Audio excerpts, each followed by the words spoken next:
По состоянию здоровья за время посещения СИЗО ГКМБ и встречаясь с нашим подзащитным, мы заметили, что состояние здоровья Адахан Кимсанбаевича желает лучшего, да, оставляет желать лучшего. И сам Адахан Кимсанбаевич, он не жалуется никому абсолютно, не говорит, но это заметно по нему, по его внешнему виду. Значит, 6 сентября я запросил в спецполиклинике, это клиническая больница управ делами президента, спецполиклиника, информацию о состоянии здоровья.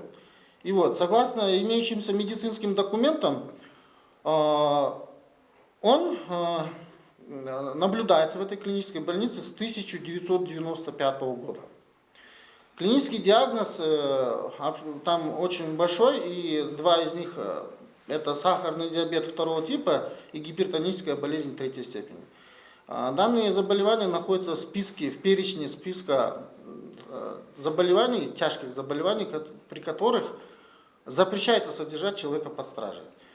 Но, несмотря на это, значит, я обратился к начальнику СИЗО о том, чтобы вывезли на медицинское освидетельствование, чтобы узнать картину, чтобы нам была ясна картина здоровья самого Адахана Кимсанбаевича. Но вывезен он не был, пришел мне ответ, мне пришлось долго ждать.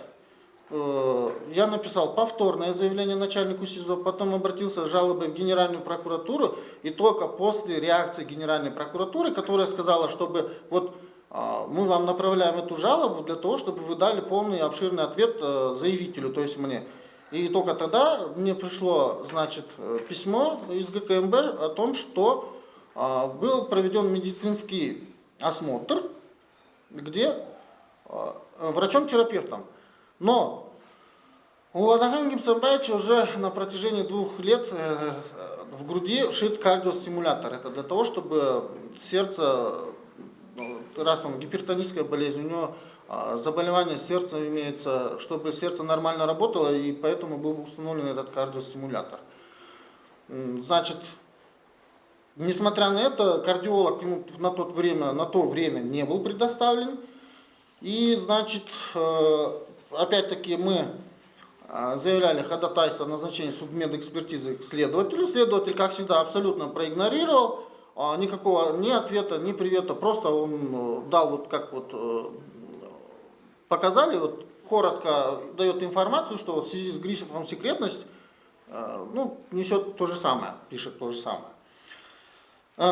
Значит, после нам стало известно, что проводилось после медицинского освидетельствования у Мадумарова было назначено проведение суточного мониторирования ЭКГ по холтеру.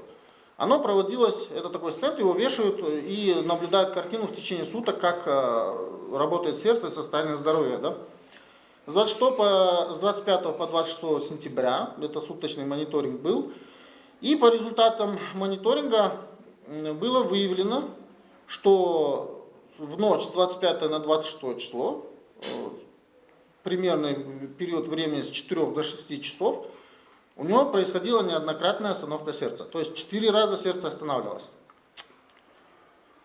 Вот, значит, это говорит о чем? Если бы у него не было кардиостимулятора, то, возможно, мы бы сейчас уже наблюдали печальную картину, и кто бы ответственность понес? В первую очередь, эта ответственность лежит на начальнике СИЗО, который в соответствии с правилами внутреннего распорядка следственных изоляторов органов национальной безопасности обязан реагировать на такие заявления, тем более, когда врач-кардиолог осмотрела, имеется письменное заключение, нам его не выдают, но нам из ее уст известно, что ему рекомендовали немедленную госпитализацию в Национальный центр кардиологии и терапии имени академика Мирахимова для проведения операции стентирования сосудов, то есть установка стента, которая в СИЗО, естественно, таких условий нету, таких препаратов нету, и чтобы стент, эту операцию проводить, тоже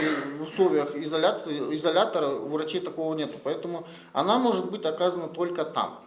К сожалению, я обратно-таки обратился к начальнику СИЗО, чтобы ГКМБ, чтобы все-таки вывезли его немедленно на оперирование, раз уже имеются такие рекомендации врача-кардиолога, но до сих пор никакого ответа нету.